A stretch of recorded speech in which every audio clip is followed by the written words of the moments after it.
Hello, my fellow scientists. This is Marie Lenka with the Children's Discovery Museum of San Jose, and we are back with another episode of Science is Everywhere, the home edition. Today, we are going to be talking about mystery boxes and gathering evidence. So let me start with the basics here. So what is evidence? Evidence is different clues or different pieces of information that you gather in order to figure something out. And many times we're using our senses, and I've actually covered up the bottom one. There we go. I need my friend Heidi here to do illustrations. So we use our senses, our sight, our hearing, our touch, our smell, and even our taste sometimes in order to get different clues to figure something out. Now, first and foremost, we usually start with what we see, which is closely followed by what we hear. And today we're going to be using those two main parts in order to figure out some things in what we call mystery boxes. So what's really cool about this experiment is this is probably the easiest one to do in your house. All you're going to need are some boxes, so some empty boxes, let me be fair, and you can see what we're eating in the house. And then some common objects that you might have around the house or that you like to play with a lot that actually fit in the boxes. You'll also need a fellow scientist to kind of do this experiment with. So if you have another scientist that either can work with you now, or you can do this right now with me and then go and talk to that fellow scientist afterwards. That's okay too. So let's talk about how we're going to put together these mystery boxes, and then I'll show you how we're going to be gathering evidence. So you're just going to take an empty box, and you probably have a ton of these. I usually like to use smaller ones, but you may, for your project today, have an Amazon box. That's totally fine too. I just want to make sure that it's something that you can lift and kind of carry that won't hurt you. So smaller boxes usually a little bit better. And I grabbed a couple of different items. First of all, I have a paper clip, and that may be something that you have in your materials right now. And I also grabbed one of my Matchbox cars, which you also may have something similar in your collection. You could use erasers, pencils, different toys that you see all the time. We've used Legos in the past. So whatever fits in a box. So what you're going to do is take one of your boxes and then take one of your items, and really simple, you're just going to put that in the box and close it up. Okay, now sometimes you may have a little flap here. You might want to put a little piece of tape just to make sure that that stays closed, and I'll tell you why that's important in just a second. And that one actually has one in it, so, oh, no. This is the one, okay. I'm gonna take this, again, open it up. And you don't have to have that little flap there. If you have a piece of tape, like we talked about before, that's fine. I'm just gonna put that in there. One other thing you wanna make sure when you get materials to put in your boxes, that it's not something that will spill, make a mess, or may hurt somebody if they don't know what's in this box. So now that you have your boxes filled, hopefully you have at least one, now comes the fun part. So when you go to a fellow scientist, then you're going to go ahead and give them this box, and they're going to try and figure out, using their senses and gathering evidence with their senses, on what's in this box. So let me just give you an example. This is the one with the paper clip. You want to listen. That fellow scientist can roll it around. Okay. They can't really see it, but they can tell it's about this big. And if you listen, kind of hear what sounds that makes in there. Okay. They can touch it, believe it or not. Even though you're not touching the object, you can feel how heavy it is or how heavy it's not. Now, smell and taste, I can smell the box, but I don't really smell anything in there. And taste we're not going to use today. Obviously, we're not going to be chewing on our boxes. Okay, so this one is the car. So again, sight, can't see it. Okay, but I know that it's smaller than this box, otherwise it wouldn't fit in here. Now let's listen.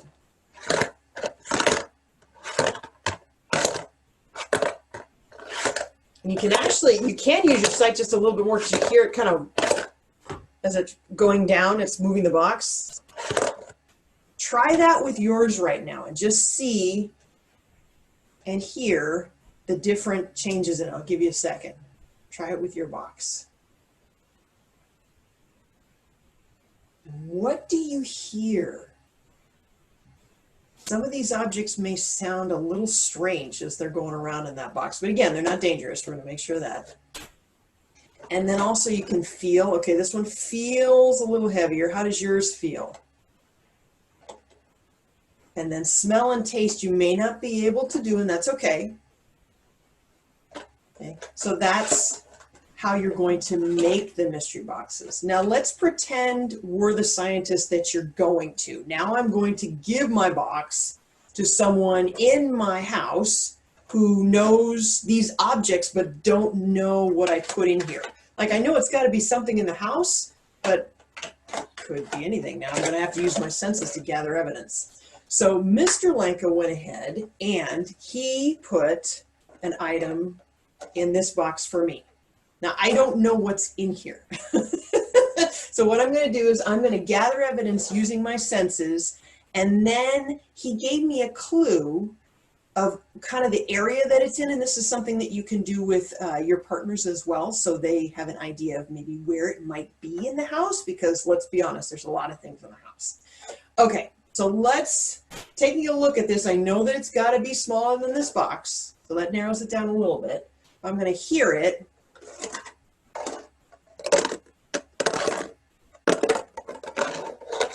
Okay, shake it a little bit. And you may have done this with presents in the past. Kind of say, what's in there? Okay, I feel that this is really light. It almost feels like there's nothing in here at all. Okay, I don't smell anything, and I'm definitely, like we talked about, I'm not going to taste it. So, now that I have those clues, let's go ahead and take a look at maybe the area that it was from and see if we can figure out what it is. Let's take a look. This is our refrigerator door. And as you can see, there's quite a few things on it. Taking a look at this, let's see. If you've ever held magnets before, you might have known kind of what they feel like. And I'm taking a look here. I remember that it was something smaller. So some of these bigger magnets, I don't think it's going to be. And let's see, I remember listening to it, and it sounded like it was, again, it was a little smaller, and feeling it was a little lighter. So let's see, I've got the box. Let me see if I can get it near the mic. And here's that sound again. To me, that does not sound like something that is rectangular, that has a whole lot of points on it, or that's flat. So I'm guessing it's either something really small without those points on it. So like something like this car here. Well, that was a terrible circle. I'm practicing. Or maybe this magnet here. I don't think it's one of the really big ones. So those are my guesses right now, going on what evidence that we have. Okay, so with that in mind, let's take a look at what this thing is. All right, my fellow scientists, so here we go. Here's that box again. I'm gonna open it up, and actually he was nice enough to put a little piece of tape on top. And let's see, we either thought it was one of those little car magnets or maybe one of the round ones. Let's see what we've got. Open it up. Oh, look at that. If you see that, it's one of the little cars. Okay, and he can go right there.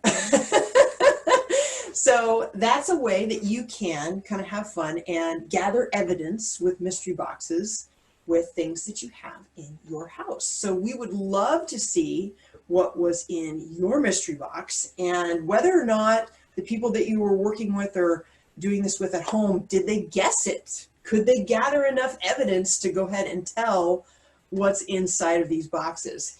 And I'm sure you guys have some more creative ideas than what we had here, so play with it, have fun with it. The only thing I would note that I didn't really talk about much before is make sure, like I said, that it is something that people are familiar with, that they've seen in your house before. You don't want something that they've never seen, because even if they gather evidence, they probably wouldn't be able to guess it if it's something they're not familiar with. So yeah, have fun with that and definitely let us know. So thank you again for tuning in. This is Marie with the Children's Discovery Museum. We are bringing free content to you 3 days a week, Monday, Wednesday, and Fridays. So go ahead and tune in to us. You can check us out at www.cdm.org, and feel free to go ahead and comment on this, as well as support us in our efforts to ensure that we have this content going out and supporting all of you as you're going ahead and making sure that you're staying safe at home. So thanks again for tuning in to Science is Everywhere, the Home Edition, and we will see you at the next episode. Thank you for watching our virtual Purple Museums broadcast. If you're enjoying this content, please consider making a donation to support our efforts. Our broadcasts are every Monday, Wednesday, and Friday. Stay in the loop by joining our email list by visiting www.cdm.org. Sign up today.